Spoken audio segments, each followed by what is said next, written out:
అదే సమయంలో మళ్ళీ నేను ఎలక్షన్ ముందు 2014 కంటే ముందు చెప్పాను, నాకు సింగపూర్తో సంబంధాలున్నాయి, ఆంధ్రప్రదేశ్ రాష్ట్రానికి రాజధాని లేదు, మీరందరూ ఆశీర్వదిస్తే అమరావతి సింగపూర్ లాగా తయారు చేస్తానని ఆ రోజు హామీ ఇచ్చా.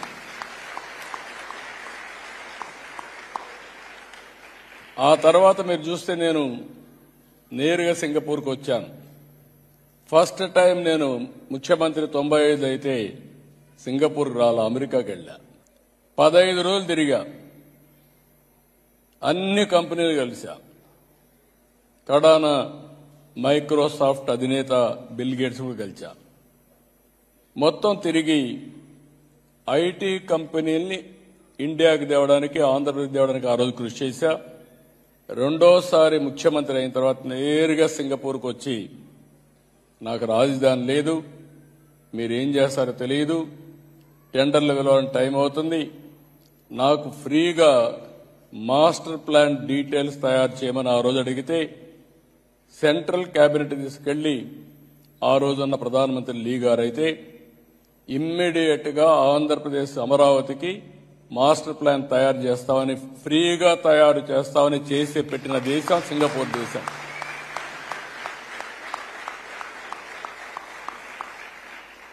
బెస్ట్ ప్రాజెక్ట్ తయారు చేశారు. అక్కడి నుంచి చాలా దేశాల్లో వీళ్ళు టౌన్షిప్లు కూడా కట్టారు, ఇండస్ట్రియల్ టౌన్షిప్లు కట్టారు, ఎకనామిక్ యాక్టివిటీ చేశారు, చాలా చేశారు.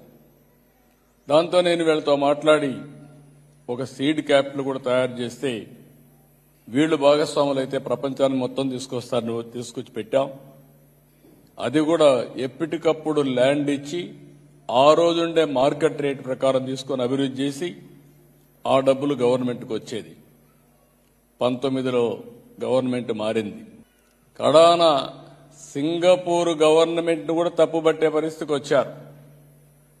ఈరోజు నేను వచ్చింది పెట్టుబడులు నేను సాధిస్తాను కానీ రాష్ట్ర ప్రతిష్ట పోతే, బ్రాండ్ పోతే శాశ్వతంగా ఆంధ్రప్రదేశ్ రాష్ట్రం నష్టపోతుంది. ఆంధ్రప్రదేశ్ రాష్ట్రంలో జరిగిన నష్టాన్ని సింగపూర్ గవర్నమెంట్ కూడా చెప్పి మళ్లీ రికార్డు స్ట్రైటన్ చేయాలనే ఉద్దేశంతో నేను ఈ పర్యటనకు వచ్చానని చెప్పి కూడా నేను మీకు తెలియజేస్తున్నా.